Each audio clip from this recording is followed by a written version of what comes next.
Assalamualaikum warahmatullahi taala wabarakatuh. Hari ini saya akan membentangkan bab 1.4 iaitu aspek pengelolaan sumber manusia dalam pembangunan perniagaan.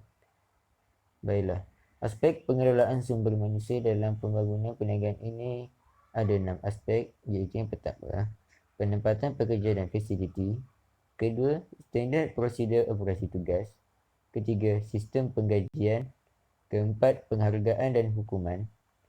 Yang kelima, penyelesaian masalah. Dan keenam, struktur organisasi. Baiklah, saya akan terangkan kepada kamu semua keenam aspek ini satu persatu. Baiklah, kita pergi kepada aspek yang pertama. Penempatan pekerja dan fasiliti.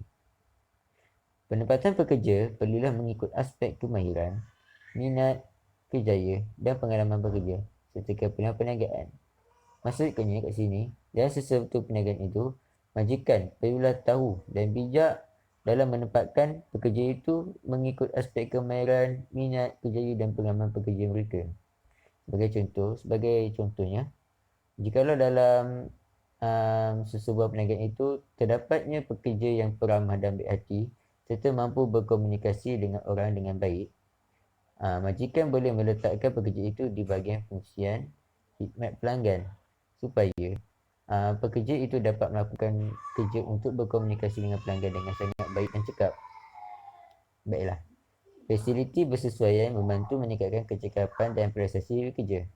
Baiklah, majikan juga bertanggungjawab untuk menambahkan fasiliti dan membekalkan fasiliti yang bersesuaian serta mengikut teknologi terkini untuk membantu meningkatkan kecekapan dan prestasi kerja. Sebagai contohnya, tukang jahit perlukan pelbagai mesin dan alat yang diperlukan untuk menjahit. Jadi ia menjadi tanggungjawab majikan untuk memberikan fasiliti ini kepada pekerja tukang jahit itu. Baiklah, yang kedua, standard prosedur operasi tugas. Standard prosedur operasi tugas ataupun SOP merupakan dokumen arahan bertulis untuk keseragaman pelaksanaan tugas. Maksudnya, SOP ini adalah dokumen arahan bertulis untuk menyeragamkan pelaksanaan tugas sesebuah perniagaan. Baiklah, SOP dalam proses perniagaan melibatkan pengendalian dokumen seperti pelan, peraturan dan dasar bagi memastikan kerja dilakukan mengikut piawaian yang ditetapkan dan juga untuk meminimumkan risiko dan memelihara keselamatan pekerja. Maksudnya, SOP ni dia macam peraturan. Peraturan ataupun dasar yang wajib diikuti oleh semua pekerja untuk meminimumkan risiko dan juga untuk memelihara keselamatan pekerja mereka. Sebagai contoh, bomba perlu memakai baju keselamatan ketika bertugas. Ini adalah SOP bagi semua anggota bomba. Dia perlu memakai jaket untuk bertugas. Tak pernah lagi kita nampak ada bomba yang pergi padam api pakai singlet. Baiklah. Yang ketiga, sistem penggajian.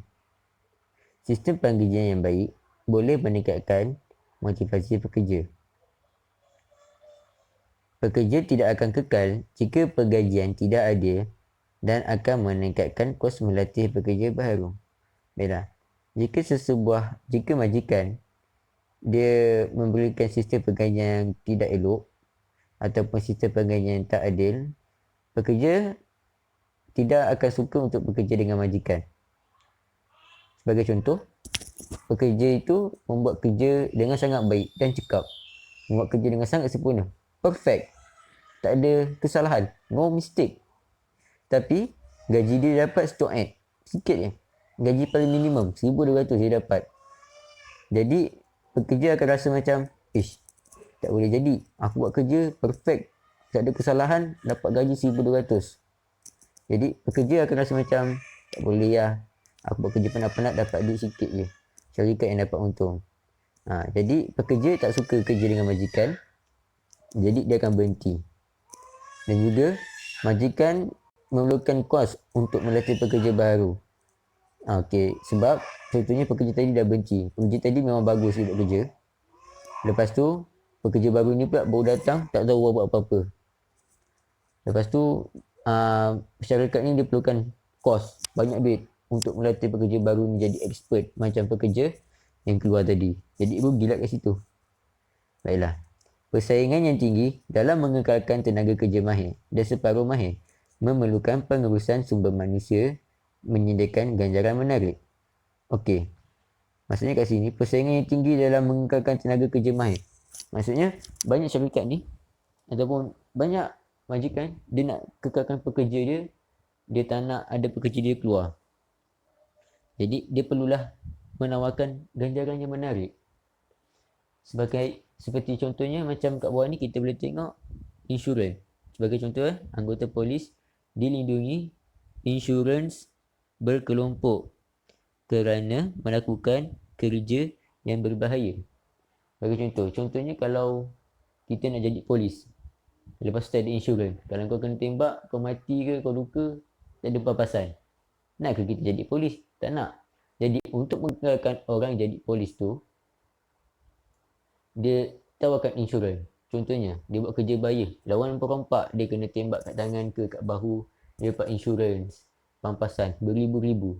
Jadi dia rasa macam kerja dia tu berbaloi lah. Dia ada luka, dia ada insurans untuk rawat penyakit dia, dia ada duit daripada insurans tu lah. Jadi dia akan terus bekerja sebagai polis. Baiklah. Yang keempat, penghargaan dan hukuman. Pekerja berprestasi tinggi harus diberikan penghargaan. Ini betul. Sebagai contoh, pekerja tu dia buat kerja dengan sangat baik. Cantik, kemas, perfect dia buat kerja. Memang kalau orang tengok, kalau bos dia pun tengok, dia suka. Wah, aku ada pekerja yang sangat bagus. Jadi bos dia pun fikir, macam mana aku nak bagi pekerja aku ni terus kerja dengan aku, dan juga macam mana aku nak bagi pekerja aku ni terus tingkatkan dia punya kerja dengan lebih baik. Jadi, dengan cara memberikan penghargaan. Contohnya, bos tu bagi dia makan besar, belanja makan. Dia tengok buat kerja, tiba-tiba bos dia panggil, awak sini kejap. Bos dia bagi duit, 1,000, 2,000, 4,000. Pekerja dia pun tanya, kenapa ni bos? Ini adalah penghargaan saya kepada awak kerana awak telah melakukan kerja dengan sangat bagus dan juga cekap. Jadi, pekerja itu akan lebih bermotivasi untuk melakukan kerja dengan lebih baik. Sebab dia dapat penghargaan daripada bos dia. Dan juga dia akan bertambah sayang kepada bos dia. Majikan dia lah. Baiklah.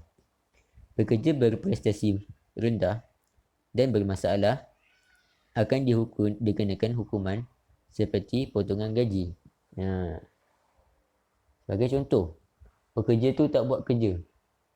Orang suruh dia kira duit, dia ambil duit tu masuk dalam poket dia. Orang suruh jaga ini, dia biar. Orang cakap dengan dia, okey, engkau jaga tandas, aku tahu tandas dia bersih. Tapi dia buat endah tak endah je. Dia biarkan tandas tu kotor, tak terjaga, bau busuk. Jadi pekerja macam ni, yang tak buat kerja, dia tak layak lah dapat gaji. Sebab dia tak buat kerja dengan baik. Jadi bos dia perlulah, majikan dia perlulah memotong gaji dia. Supaya dia sedar. Macam, oh alamak, aku buat kerja, aku datang kerja tapi dapat gaji sikit sebab aku tak buat kerja betul-betul. Jadi pekerja tu akan mendapat pengajaran dan mungkin dia akan meningkatkan lagi kerja dia ataupun meningkatkan prestasi dia untuk bekerja pada masa akan datang. Kita lihat pada poin ketiga ni. Tujuan hukuman sebagai peringatan dan pengajaran supaya pekerja lebih berdisiplin dan meningkatkan prestasi mereka. Macam saya cakap tadi. Okey, sebagai contoh, bawah tu, pekerja yang banyak sumbangan akan diberikan sumbangan. Dia banyak menyumbang kepada syarikat, lepas tu syarikat pula akan menyumbang penghargaan kepada dia. Baiklah, yang kelima, penyelesaian masalah. Berhubungan harmoni antara majikan dan pekerja dapat mewujudkan suasana tempat kerja yang sejahtera. Maksudnya kat sini, majikan ni dia perlu menjalinkan hubungan yang baik dengan pekerja-pekerja dia supaya pekerja-pekerja dia ni selesa bekerja dengan dia.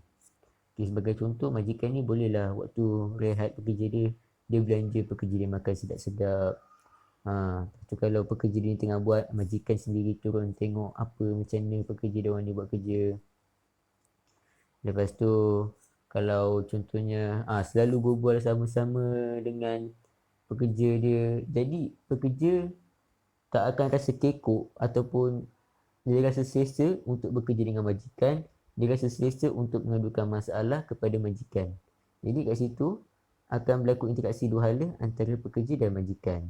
Jadi kalau ada apa-apa masalah, pekerja ni dia boleh mengadukan masalah tu kepada majikan tanpa rasa kekok, tak ada rasa janggal dengan majikan. Dia dah rapat apa orang panggil kamcing. Jadi bila dia dah kamcing, dia pun selesa lah nak mengadu masalah apa, masalah itu, masalah ini. Majikan pun, okay, kita akan cari jalan penyelesaian untuk masalah awak. Kita settlekan cepat.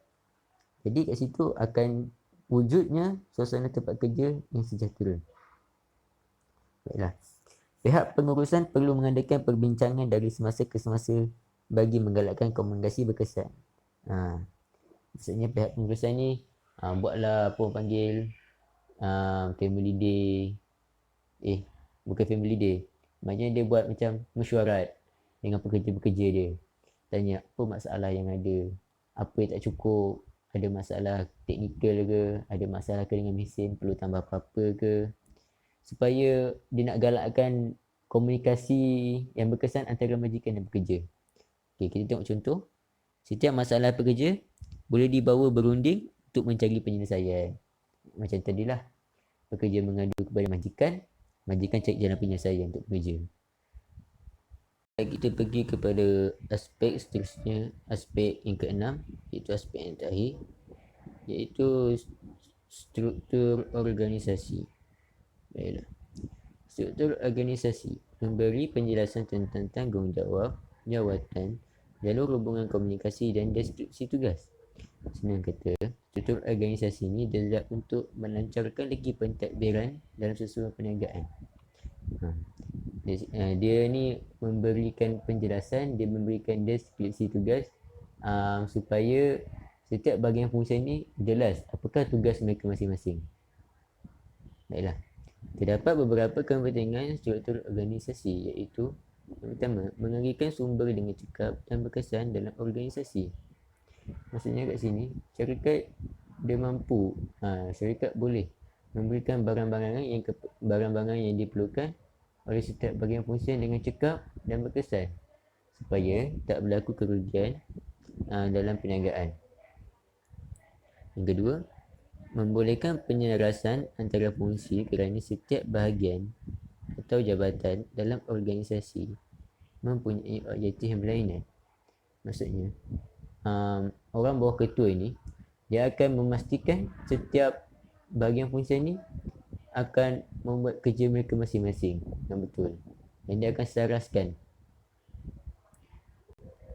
Yang ketiga, menetapkan bidang tugas dan tanggungjawab yang diberikan kepada seseorang pekerja untuk melaksanakan tugas dengan baik. Struktur organisasi ini dia akan menetapkan apakah bidang tugas yang akan diberikan kepada seseorang pekerja untuk melaksanakan kerja itu dengan baik, dengan cekap.